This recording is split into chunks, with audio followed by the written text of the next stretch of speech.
시편 8편 1절에서 4절 말씀 기도 올리겠습니다. 여호와 우리 주여, 주의 이름이 온 땅에 어찌 그리 아름다운지요. 주의 영광이 하늘을 덮었나이다.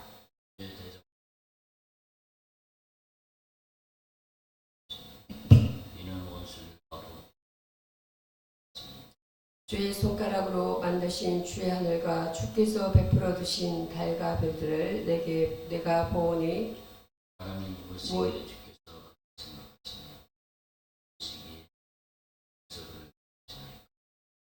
이렇게 읽습니다. 그를 하나님보다 조금 못하게 하시고 영화와 정의로 간을 씌우셨나이다. 아멘. 오늘의 본 말씀 시편 8편의 말씀으로 해서 창세기 그리고 여러 가지 몇 가지 마태복음 신약의 마태복음과 몇 가지 주제로 말씀을 전하려 합니다. 오늘 말씀은 하나님의 성품과 우주적 사랑이라는 본문 내용입니다. 오늘 우리는 교회력에서 가장 신비롭고도 중요한 삼위일체주의를 맞춰서 성경의 거대한 시작점인 창세기 1장 1절부터 2장 4절 초반부 그리고 시편 8편의 말씀을 마주합니다. 그리고 스마트폰이나 정밀한 시계를 보면서 이게 어느 날 하늘에서 뚝 떨어졌거나 폭풍들이 가방 속에서 혼자 흔들리다가 우연히 조립되었다고 믿는 분이 계시니까 아마 그렇게 말하면 다들 배를 잡고 웃으실 겁니다. 반면 이 광활한 우주와 지구 그리고 그 속에 살아 숨쉬는 정교한 생명체들이 우연히 생겨났을 리가 없습니다. 성경은 그것을 창세기 1장 1절에서 태초에 하나님이 천지를 창조하시니라라는 아주 선포적인 문장으로 명확히 밝힙니다. 당시 고대 근동 아시아 지역의 이방 민족들은 세상이 잔인한 신들의 싸움이나 피 흘림 혹은 괴물의 시체로 만들어졌다는 황당하고 무서운 신화들을 믿고 있었습니다. 그러나 성경이 계시하는 참되신 하나님은 그런 혼란스러운 존재가 아닙니다. 오직 말씀 한마디로 무에서 유를 창조하시며 무질서와 공허와 흑암 속에서 완벽한 질서와 아름다움을 이끌어내시는 전능하고 거룩하신 분입니다. 특히 개혁주의 신학에서 가장 강조하는 하나님의 주권과 영광이 이 천지창조 사역에 그대로 녹아 있습니다. 여기서 놀라운 사실은 창조의 현장에 성부, 성자, 성령, 삼위일체 하나님이 함께 계셨다는 점입니다. 창세기 1장 2절을 보면 하나님의 영, 즉 성령님께서 수면 위에 운행하셨고 요한복음 1장 말씀에 근거해 볼 때 하나님이 가라사대 하실 때에 그 말씀이 바로 성자 예수님이셨습니다. 성부 하나님께서 계획하시고 성자 예수님을 통해 말씀하시며 성령 하나님께서 그 능력을 붙드시고 운행하시는 완벽한 하모니가 일어난 것입니다. 시편 8편을 지은 다윗 왕은 밤하늘의 무수한 별들을 바라보며 주의 손가락으로 만드신 하늘과 주께서 베풀어 두신 달과 별들을 내가 보니라며 감탄을 금치 못했습니다. 이 우주를 만드신 삼위일체 하나님의 성품은 차갑고 기계적인 독재자가 아니라 피조물을 향한 지극한 사랑과 완전한 지혜로 가득 차 있습니다. 우리는 이 창조의 역사 속에서 온 우주를 통치하시고 마지막 날에 공의로 세상을 심판하실 창조주 하나님의 절대적인 주권과 어미하신 성품을 발견하고 겸손히 엎드려야 합니다. 인간의 비참한 죄악된 본질을 보면은 우주 속에 먼지 같은 존재에 부어진 특별한 특별한 신분입니다. 그렇다면 삼일째 하나님께서 온 우주를 이토록 아름답게 만드신 목적은 무엇일까요? 바로 우리 인간 때문입니다. 창세기 1장 26절과 27절을 보면 하나님께서 우리의 형상을 따라 우리의 모양대로 우리가 사람을 만들고라고 말씀하십니다. 여기서 우리라는 표현 자체가 바로 삼위일체 하나님의 신비로운 연합과 공동체성을 보여주는 대목입니다. 인간은 동물처럼 흙으로만 끝나는 존재가 아니라 하나님의 형상을 닮은 영적인 존재로 지어졌습니다. 시편 8편 4절에서 단순 사람이 무엇이기에 주께서 그를 생각하시며 인자가 무엇이기에 주께서 그를 돌보시나이까라고 질문합니다. 현대 천문학에 따르면 우리가 사는 은하계에만 별이 수천억 개가 있고 그런 은하계가 우주에 또 수천억 개가 있다고 말합니다. 그 거대한 우주 공간에 비하면 지구는 모래알 하나보다 작고 그 지구에 사는 인간은 정말 우주의 먼지나 다름없습니다. 그런데 그 먼지 같은 인간을 하나님께서는 천사보다 조구 못하게 하시고 영화와 종기로 관을 씌우셨으며 하나님의 손으로 만드신 모든 것을 다스리는 대리 통치자의 권세를 주셨습니다. 이것이 바로 하나님이 정하신 사람의 고귀한 원래 본질입니다. 그러나 아담의 타락 이후 인간의 본질은 참혹하게 부서졌습니다. 기독교 정통 개혁주의 교리가 선언하듯 인간은 전적으로 부패하여 스스로의 힘으로는 하나님을 기쁘시게 할 수도 없고 죄를 이길 수도 없는 비참한 상태에 빠졌습니다. 여기서 성경적 사건의 구체적인 예화를 들어보겠습니다. 구약성경 열왕기하 5장에 나오는 아람 군대의 군대 지휘관 나아만 장군을 보십시오.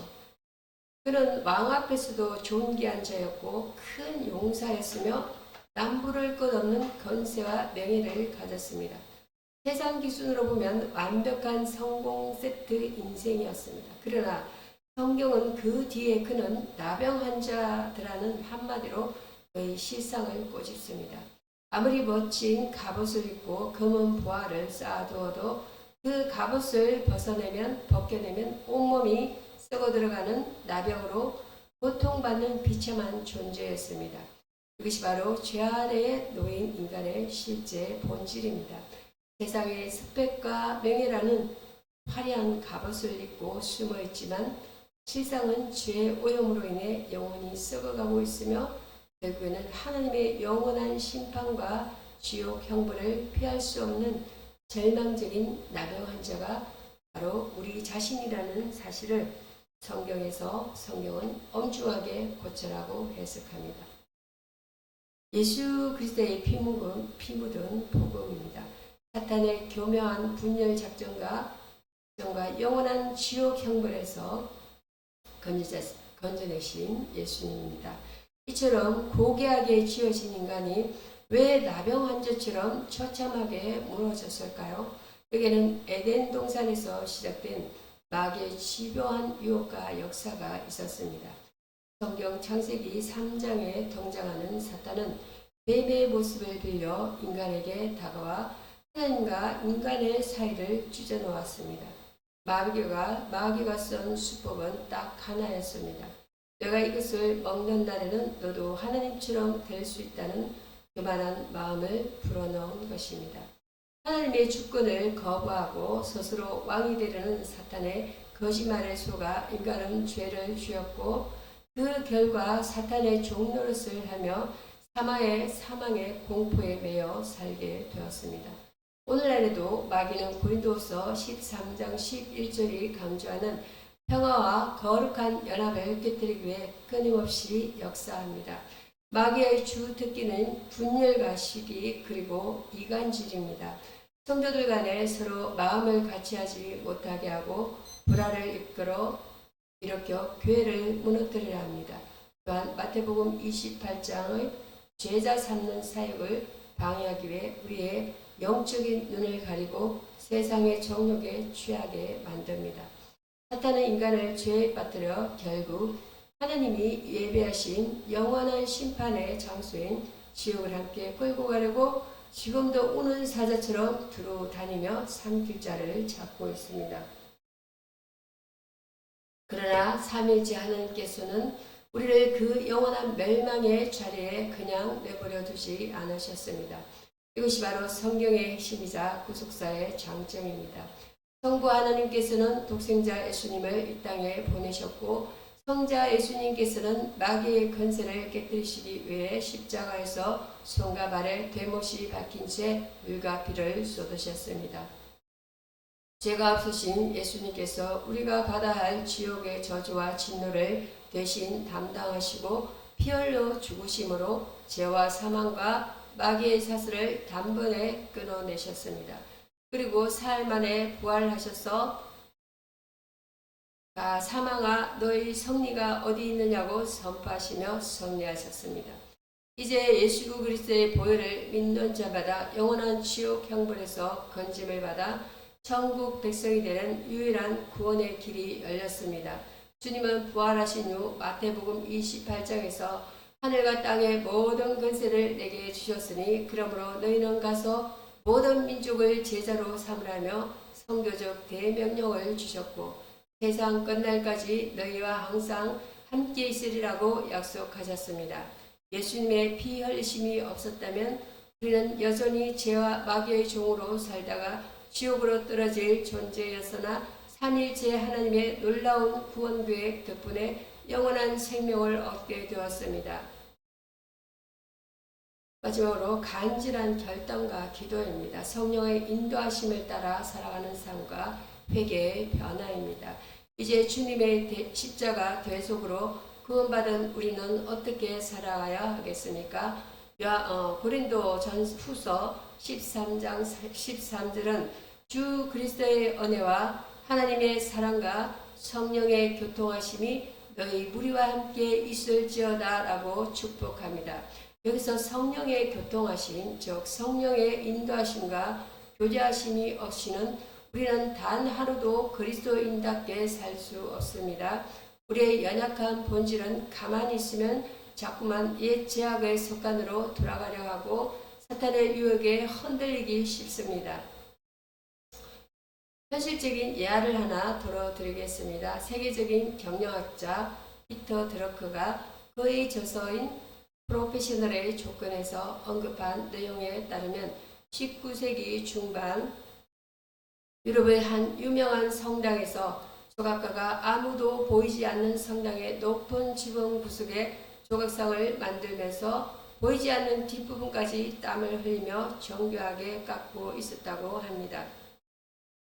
지나던 사람이 어차피 저 높은 곳은 아무도 보지 못하는데 왜 그렇게 미련하게 보이지 않는 뒤쪽까지 정성을 들여 깎는다고 묻자 그 조각가는 아주 단호하게 하나님이 보고 계십니다 라고 대답했습니다. 이 예화처럼 진정으로 변화된 그리스도인의 삶의 사람이 보든 보지 않든 하나님의 시선 앞에서 살아가는 포람되어의 삶입니다. 오늘 본문 앞에서 우리는 철저히 회개해야 합니다.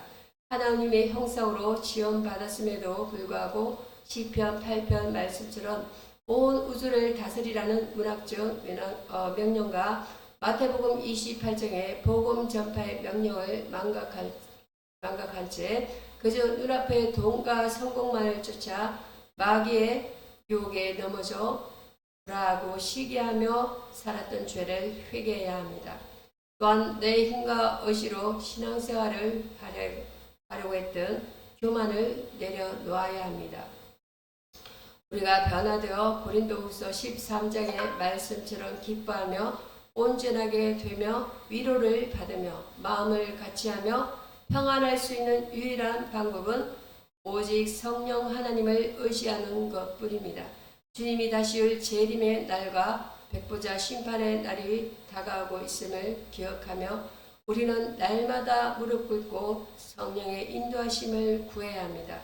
성령님 내 안에 고집과 분율의 영을 몰아내 주시고 삼일째 하나님의 연합처럼 교회를 사랑하고 이웃을 사랑하며 주님의 되의 임령을 완수하는 임령을 완수하는 정인의 삶을 살도록 나를 붙잡아 주시옵소서라고 매 순간 간절히 기도하며 성령의 충만함을 받아야 합니다. 기도하겠습니다. 거룩하시고 은혜로우신 성부성자 성령 삼일째 하나님 아버지, 오늘도 우리에게 귀한 주의를 허락하시고 창조주 하나님의 위대하심과 구속의 은혜를 말씀을 통해 깨닫게 하시니 참으로 감사를 드립니다. 천지를 창조하시고 인간을 하나님의 형상대로 존귀하게 지어주셨음에도 불구하고 마귀의 유혹에 넘어져 죄의 비참함 속에서 지옥 형벌을 향해 달려가던 소망 없는 죄인들을 불쌍히 여겨 주시옵소서.